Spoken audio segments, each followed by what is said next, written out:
Welcome back to the International Classroom, where we bring you inspiring stories, groundbreaking innovations, and insightful conversations with leaders in education from around the world. Today, I'm thrilled to be joined by someone who's truly making waves in the EdTech space, Gemma Gwilliam.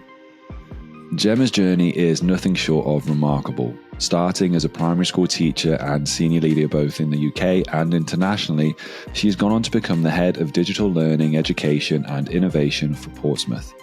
She's the driving force behind transforming how an entire city's approach to digital education is working with over 60 schools to create a shared vision for the future of learning.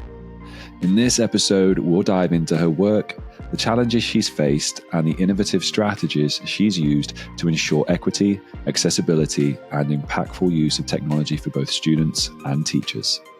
From her hands-on experience with introducing iPads in international schools to leading the digital strategy for a whole city in the UK, Gemma has a wealth of knowledge and passion that I'm excited to share with all of you. So, without further ado, let's welcome Gemma Gwilliam to the International Classroom. Yeah, surnames, funny old thing. Anyway, I digress in that one. Right. Gemma, thank you ever so much for joining me on the International Classroom podcast today. It's an absolute pleasure to have you on. How would you like to introduce yourself? So I'll give a bit of background. So my name's Gemma Gwilliam. I am was a primary school teacher, senior leader, both in the UK and internationally.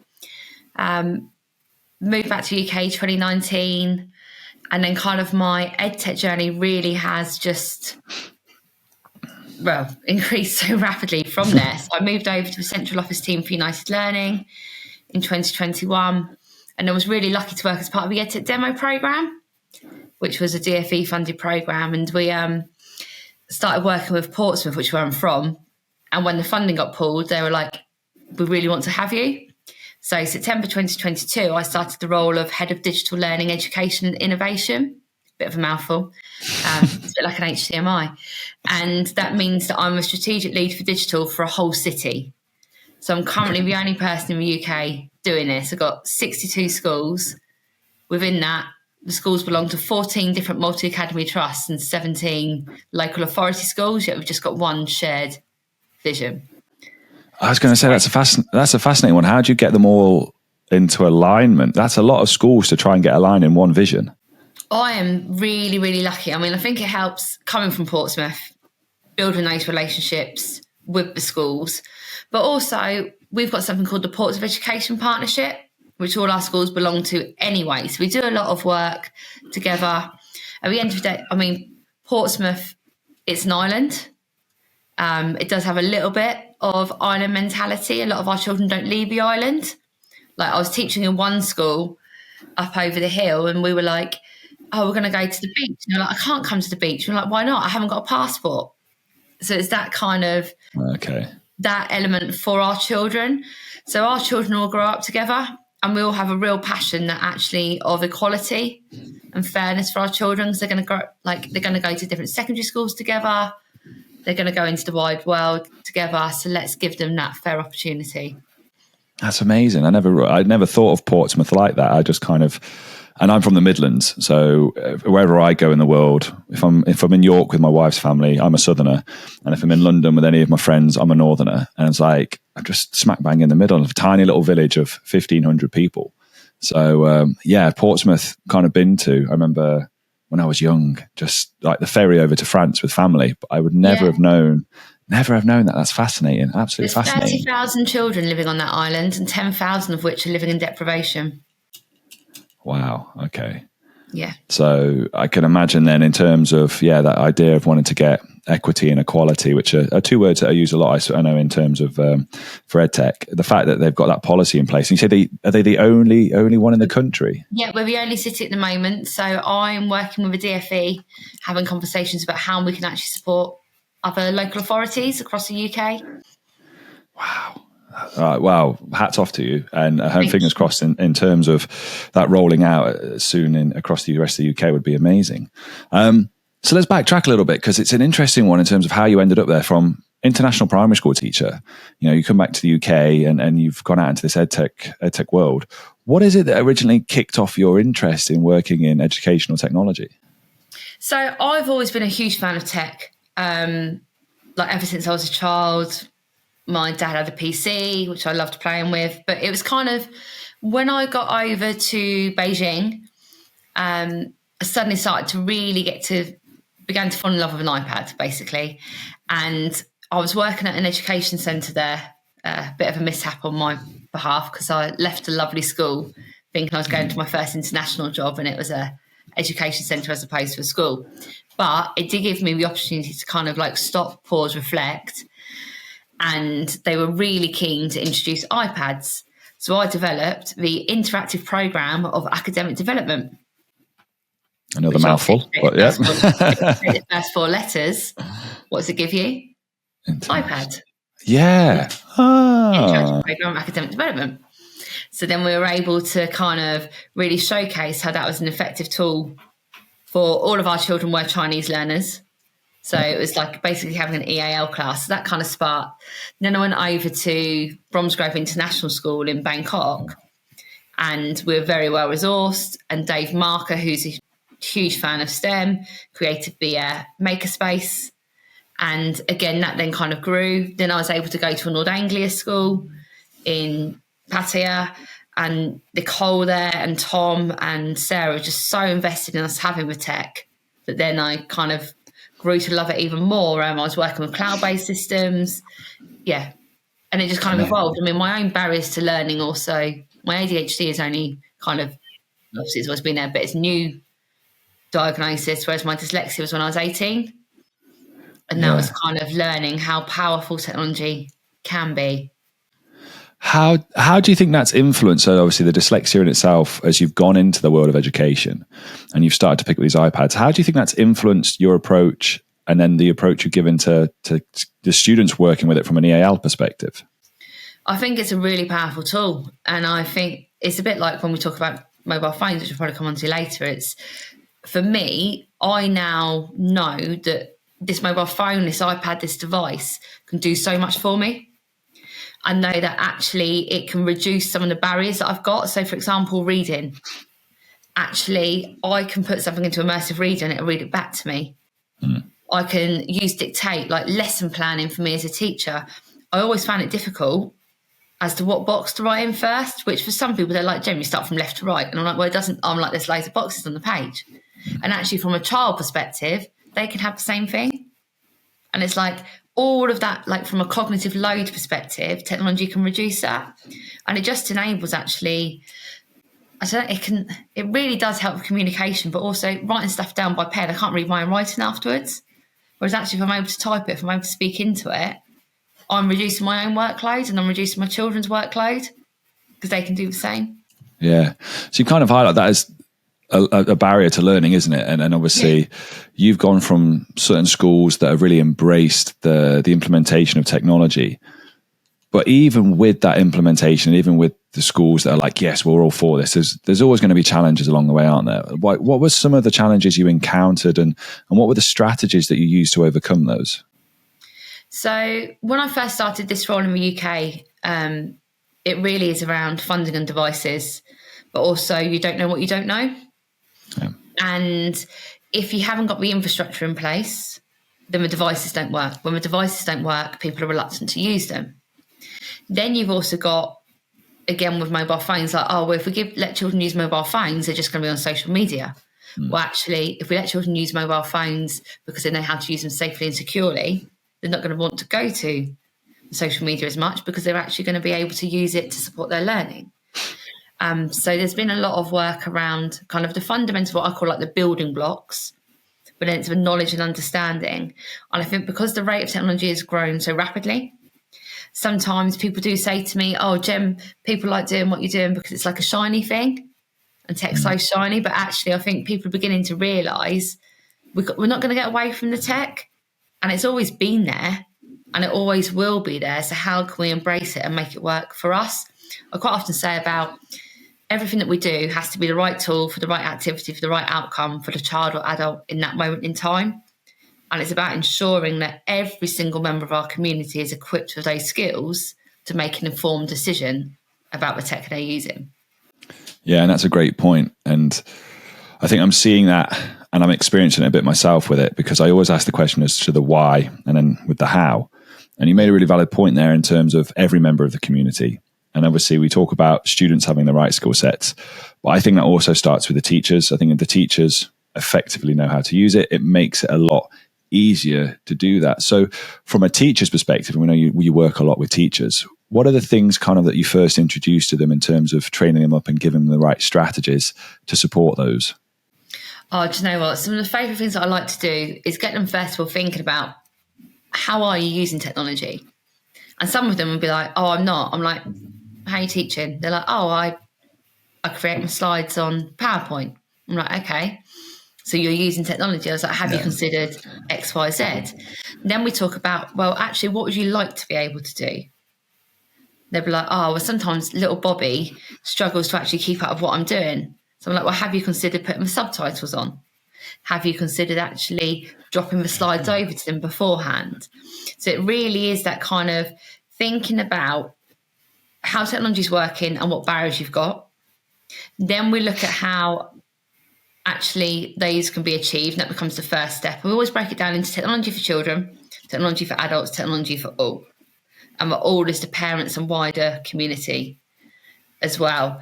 And then I don't tend to do a lot of like the fancy stuff. I mean, someone got excited in the Shift to Cloud meeting the other day where I showed them they could colour code their folders if they were using the online version of OneDrive. And they were like, this is so exciting. You're like, okay, I don't need to do all the fun, whizzy stuff. Now, I'm just going to show you how to colour code a folder. But it's things like that.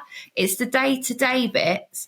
I mean, then we go into like AI, and you go into kind of actually children being able to communicate and collaborate together, but making it a real life experience and taking that again into the future workplace. That's kind of where we go. So we always start with what we've got. It's never about introducing anything new. It's about utilising what we have. Yeah. And then moving forward. I do like that. And I want to be a devil's advocate then for the moment, because I've seen it and I've heard it, that teachers will go, you're just adding another thing to my plate here. You're just giving me something. It's a different system. It's a new system that's just more on top of marking, planning, teaching, admin, all those different things. But you actually have, are really keen on utilizing technology to reduce teaching workload, aren't you? How do you go about achieving that? So when I say to them, particularly, okay, think about planning. And particularly, this is where I come in at senior leaders. So sometimes I'm walking into schools and the teachers are doing a lesson plan on the Word. They're making their slide deck on PowerPoint, and then they're dropping into like a web page for resources. Well, actually, what they could be doing, and I've shown, is if you use PowerPoint effectively, and if you're thinking about actually how we're expecting teachers to be able to talk through their lesson before and walk through their lesson before they teach it, and you think about, again, cognitive load for staff, if they started planning on their PowerPoint document, their notes can be in the notes section.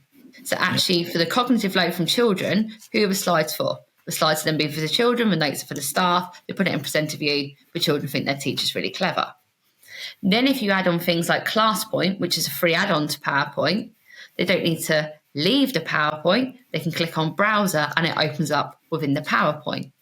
And then they're like, oh, so when we're thinking about actually time lost of having to come out of my PowerPoint, go onto the browser, open up the web page, they're like, it can all be done in one seamless movement. I'm like, yeah.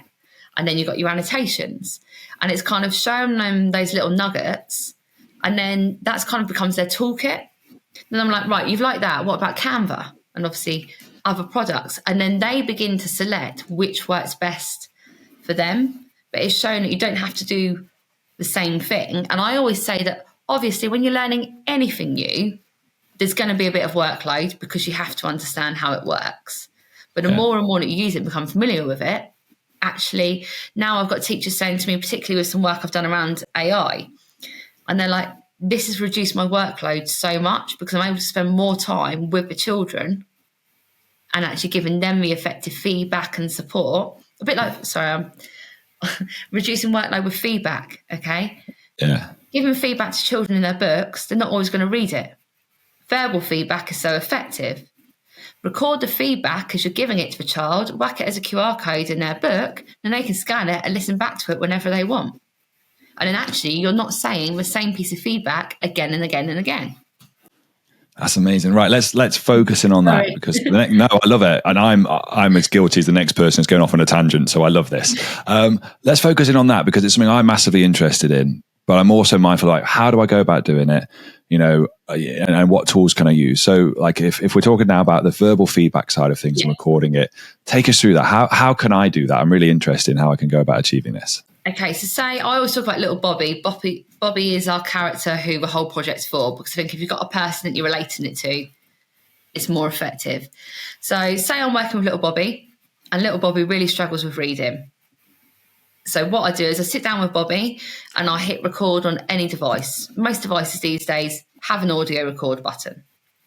So we sit down and I have that conversation with Bobby. So I've recorded it. Then I stop record, and that would then just save. Then I do, right, Bobby, your next steps are: 1, go back and put your full stops in. 2, have you ensured you've got 5 fronted adverbials? And so on. Just 3 clear steps. Those audio recordings then save into your OneDrive or your G Drive. Then you do a link from there, or you can put it into Canva, because obviously it'll generate the QR codes for you. But you put those as links into a QR code. Mm-hmm. The QR code then gets stuck in a child's book, and then they can scan it as long as they've got a device to be able to scan it whenever they want. Now, from a safety perspective, what you can do is say, at the end of each half term, remove access to that link. So that actually, if that book was to go elsewhere, the link's gone. They can't, like, the scan the QR code, the audio won't be available. I love this, because I'm thinking it through in my head at the time, because I think I'm relatively decent with technology, but I've spent the last five so years working with obviously OneDrive and Microsoft side, and we've moved to Google. And they're similar, like how you lay things out, what you do, et cetera, et cetera. But I'm like that. I go around, it's like, I've got books to mark this weekend, for example. And, there is an element of, you call it tick and flick. You need acknowledgement marking in terms of, you've done the work. I'm not giving you the feedback on it, but it's there. You've filled in the outcomes for the day. But I very much prefer to speak my feedback or anything like that. And I'm just thinking, oh my God, I could do this, not with this kit, basically, but I could just sit with my phone. I imagine that. Sir, your feedback sounds really good, sir. Wow, there we go. But just a phone or iPad, and then into the Google Drive. Because then when you were talking it through, I was like, geez, how am I going to get it to them? Because do they have their own? And I was like, the QR code. Yeah, because then I don't have to do anything else, put them all there, print them out, stick them in, and they can go through and act on it. And then they can listen back to it. So when we're thinking about retention of knowledge and we're thinking about reviews and recaps, actually, if then on the next piece of work, they're making the same mistakes, say, don't forget, go back and listen to the feedback that I gave you on this. So that actually you're building that. And it's same as resources, like working walls. Okay. The working wall for me becomes just so, I don't know where I'm looking. If you say to me, Gem, go and look at the working wall, I'm like, that's a lovely picture of a long multiplication method, but I can't remember what you did. Whereas actually, if as a teacher, again, reducing workload, I've been getting some of my teachers to record as they're doing like the I do part of the lesson. So just literally, if they're on an iPad, swipe down, screen record. If they're on their desktop, PowerPoint record. That video then also becomes a QR code. I've got a bit of a thing for QR codes. Then what happens is, or you have it as a video on loop on the independent part of a lesson.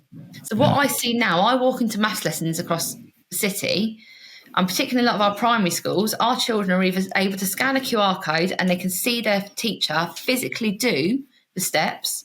And the way that our brain works is they can then hear their teacher's voice as they're watching the steps. Or they take 30 seconds to look up at the board, they can see the video on loop, and then they're able to continue independently. And that's so much more powerful than a piece of paper on a working wall. Yeah, completely agree. Like, we kind of like get into it a little bit in secondary when we're doing papers, we're marking papers, let's say, and it was one of those, who was it? Mark Anderson introduced me to this. We're having a conversation. He's like, he said, Alex, you've got an iPhone, haven't you? He's like, yeah. Because I was saying, what are you recording this podcast on, Mark? And he goes, it's my iPhone. It's got continuity camera. I'm like, what? Yeah. And he goes, yeah, you get continuity camera. And then it's like, but then you got the desktop view. I was like, what?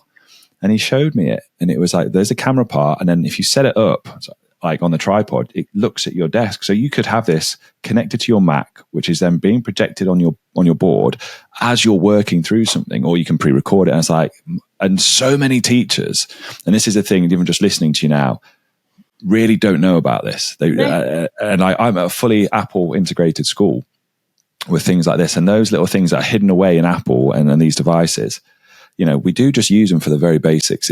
Going all the way back to that original question, we're not using them or thinking about how am I using this to get the best experience or learning experience or give the best to the students, and just this idea of feedback. Then with that, mind's blown. I know what I'm doing this weekend. But you can also, from a safety perspective, because from a cyber element, a lot of people are going around now, because everyone is so used to scanning QR codes and spoons and that since lockdown. Actually, people are using that as a way to take your information.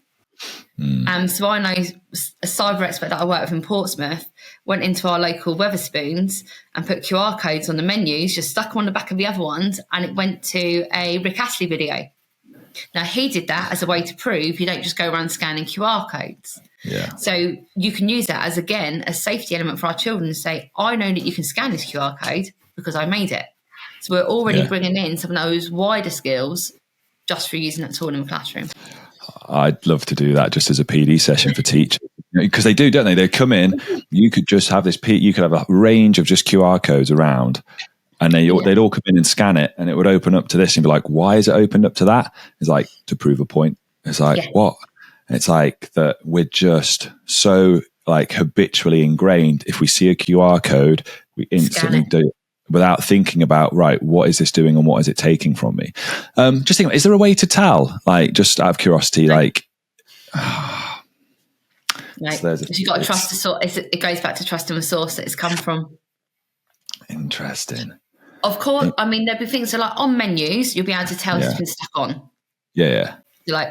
That's one. They don't tend to go into restaurants as such and stick them on there, but some people do, and you wouldn't feel for it, but you see it. I mean, one of the biggest ones to come out is around parking zones, because that is one. You scan to join, So interesting. Really interesting. I'm guilty of that. Someone puts a QR code up, I trust them. And it's like, I scan that. And it just wouldn't even think. Would not even think. Thank you for raising that point.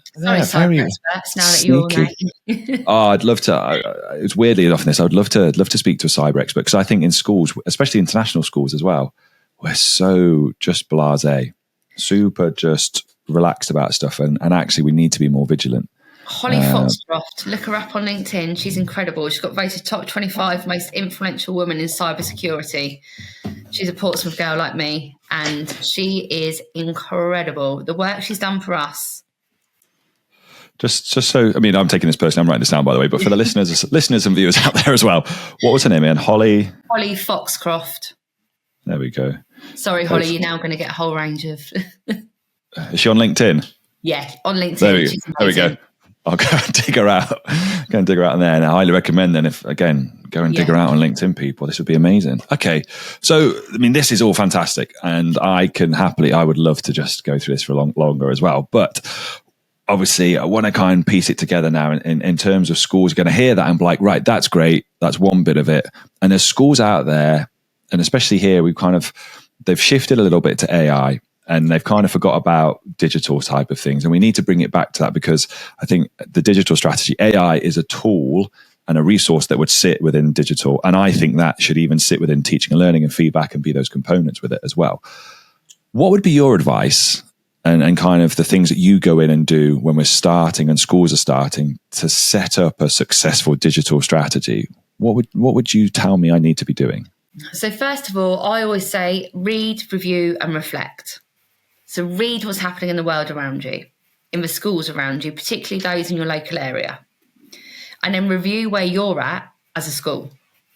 So doing that whole, actually, how are we using technology for children? How are we using it for adults? How are we using it for our wider community? And communicating with parents and carers. Think about what's going well and what needs to improve.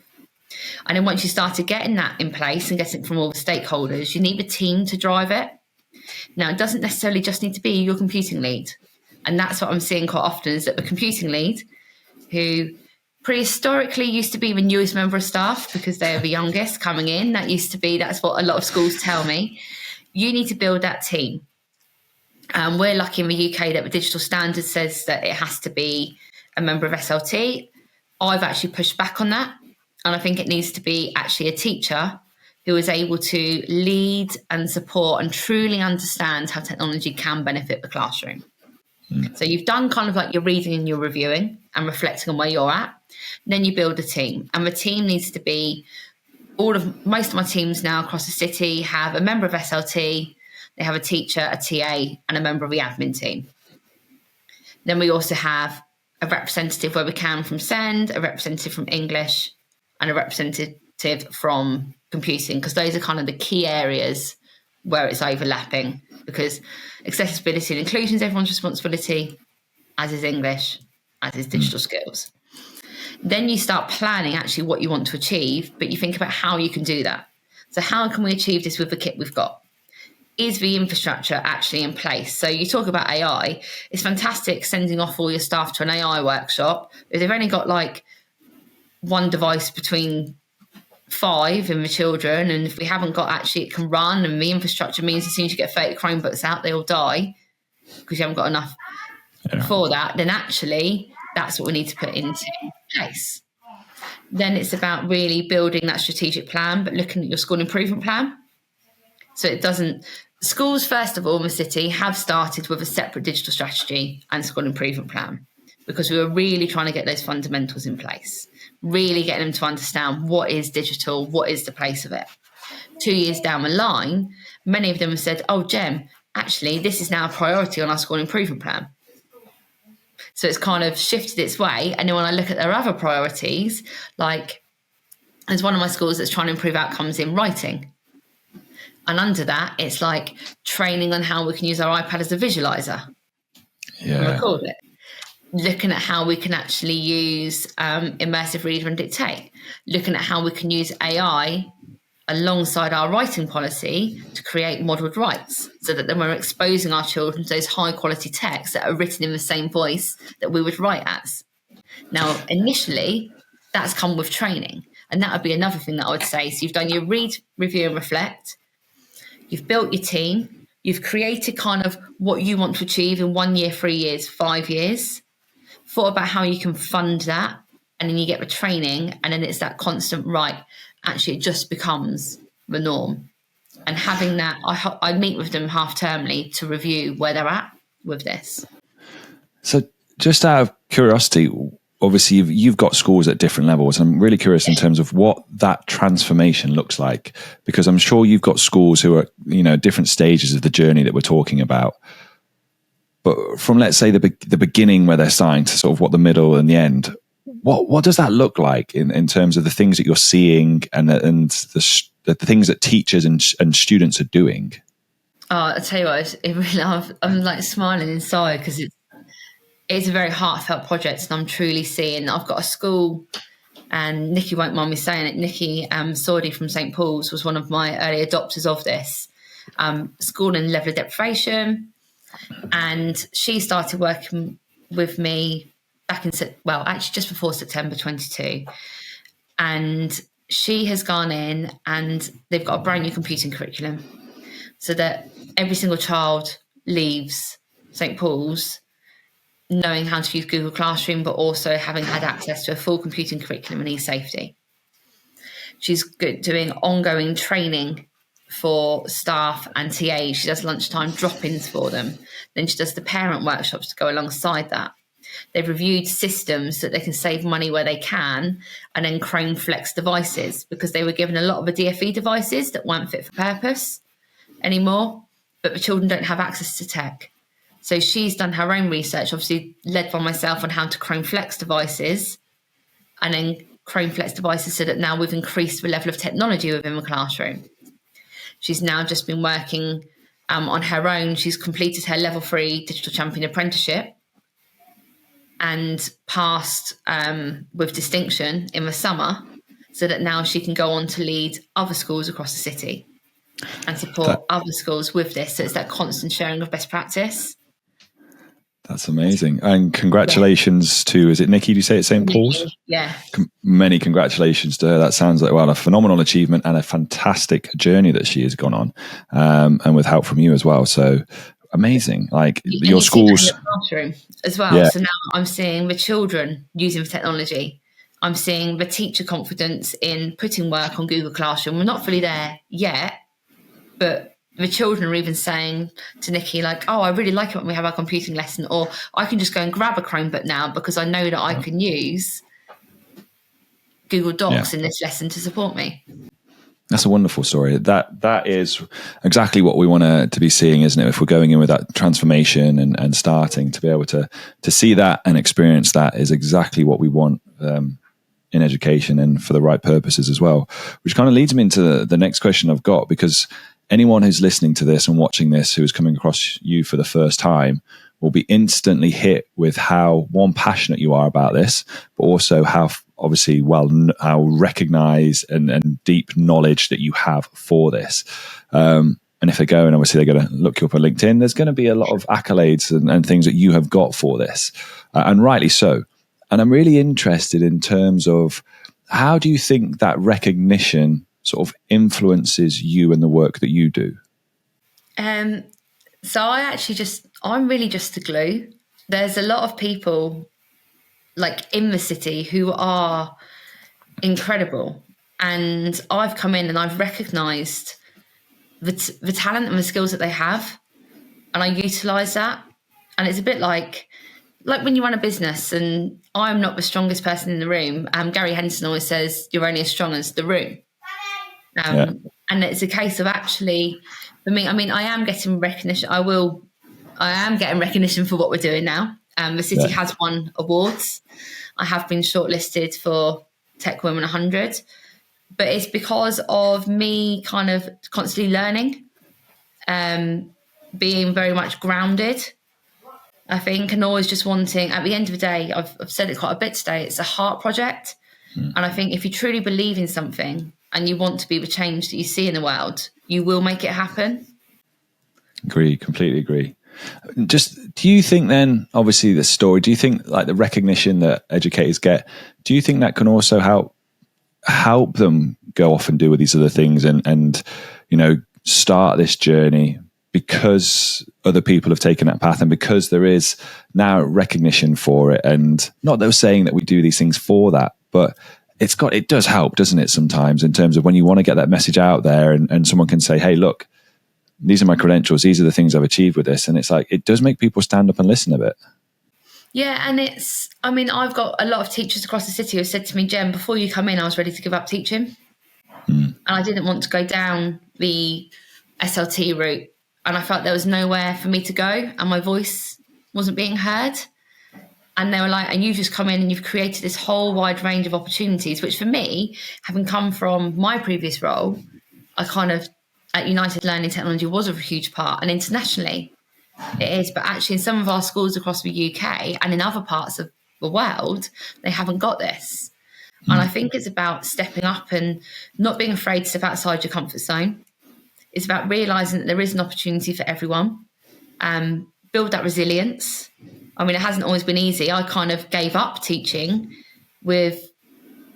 and went into this role before I even got the job. I had a bit of a difficult lesson observation, and I was like, well, actually, I'm doing the children disjustice. I'm going to hand my notice in. Now I realise it was definitely down to my ADHD and other difficulties that I had. So I'm open about that as well. I'm very open and transparent with what we do, and I think that helps. I think there's been a lot of pressure on teachers, and there still is. I think the more and more that we're understanding, particularly around neurodiversity, about actually recruitment and retention of teachers, things do need to change, and they are beginning to change. But I think, going back to what you said, I am vocal about those barriers. I do speak about them, and that's what people say to me. And it's like, because you do have that drive and passion, we want to do that too. And then it ultimately supports our children. Which is, at the end of the day, everything we want, isn't it? It's for the kids. So talking about this, about opportunities, I'm interested in terms of what you think the future could hold, in terms of looking at digital learning, looking at digital innovation. Where would you like to see this going? What does the future look like for you? Do you know what? I would like to see across the whole world that actually all of our children do have the same, as much as we can, fair and equitable access to technology and digital learning. But not only that, the adults as well, because we could be in a real dangerous position where if we're starting to invest everything just in children at the moment, in 15 years' time, we could have a group of adults who are not going to be as employable. They're not going to have a digital skill set. They're not going to be as safe. Who are you going to employ? Little Bobby, who can use your cloud systems effectively to communicate and collaborate with people across the world and keep your business safe and secure? Or Bobby's uncle, who's still like, oh, how do I save this document? Why, like, is that element? How do I color code that file again? Exactly. It's all down to color coding files, I tell you. So that's what I'd like to see. My vision as a child was always that I don't think there should be a price on education. I've always been about fairness, and again, there's my ADHD. Everything's got to be fair and equitable and equal for everyone. But that's what I'd like to see. I think not just technology for technology's sake. One-to-one devices are great, but it's not all about one-to-one. I would love everyone to have the opportunity of saying, do you know what, today, Gem, I'm going to do this on an iPad using Book Creator because I know it can achieve X, Y, Z. Whereas then another child can turn around to me and say, I'm just going to write it down today because that's what I want to do. Or I may have a teacher say to me, do you know what, I spoke to my SLT and I'm going to use audio recording and QR codes for all of my feedback. One, because actually me writing it down, the children can't read it because my own barriers to learning. Two, my own workload. Three, I can actually remember what I told the child. So I could have a verbal conversation and I won't remember what I said. So that's where I'd like it to be.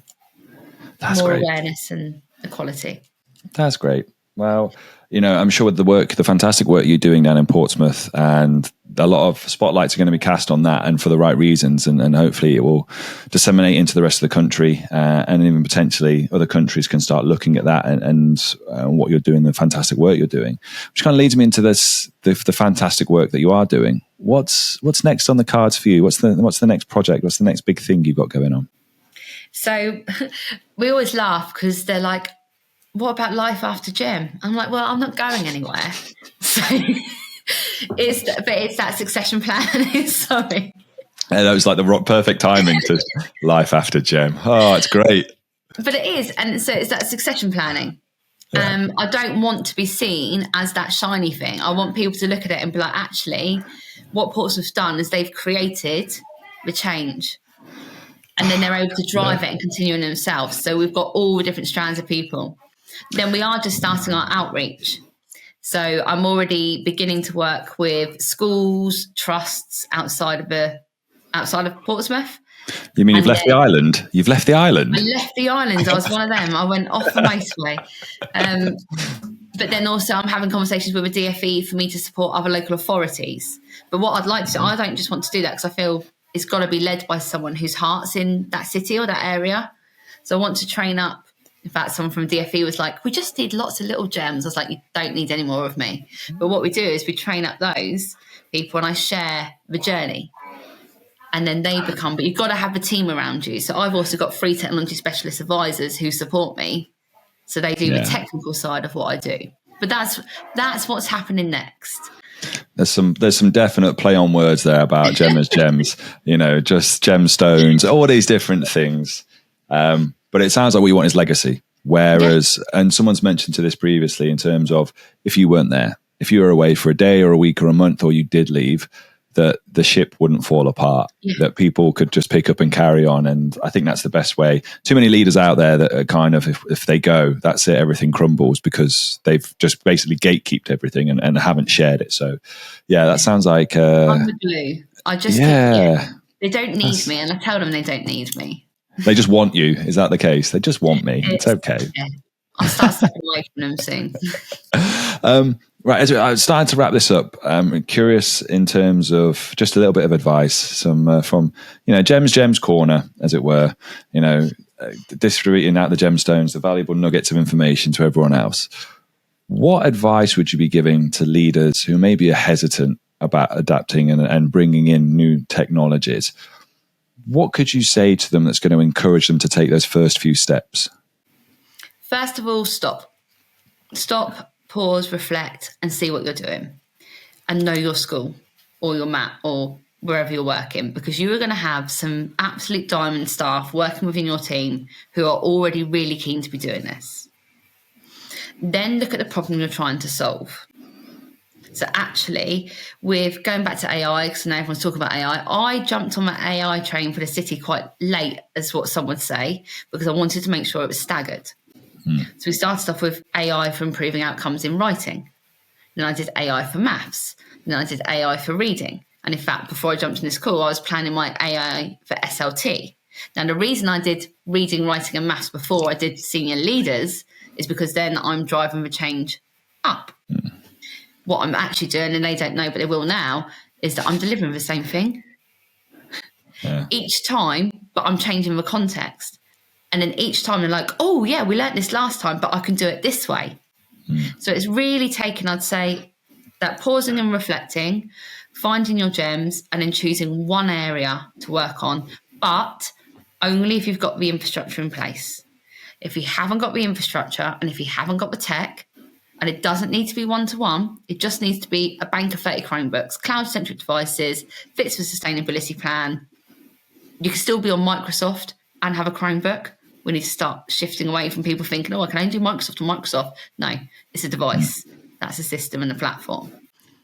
Yeah, I remember gone are the days, like I remember shifting over to my Mac, and I'm obviously an Apple everything now. And the thought of running a Windows program, I remember you had to get like the boot camp or something running on it separately. It's like it just wouldn't work. It was like blasphemy. It just don't do it. And now, you've got Macs everywhere that are using MS, that have got Word and Excel and PowerPoint on it. I mean, I know it doesn't work the other way, but it doesn't need to. Yeah. Microsoft don't want it to. So, great. I've only got 2 more questions for you. Yeah. One serious one and one just a little bit of fun. So if we were then to say, like, leaving our listeners, at this point, 3 key takeaways about the importance of digital learning and innovation in education, what would be the 3 key points you would want to leave our listeners and viewers with? So some people quite often are still saying to me, well, why digital? And I want them to tell me why not. I want them to think about actually little Bobby. And are you actually taking things away from him by not investing in that time to learn and to embed effective use of technology within the classroom, keeping them safe and secure? That'd be the first one. Another thing I would say is actually, again, going back to those problems and retention of staff. And when you're looking at staff surveys, is there something where technology can solve that?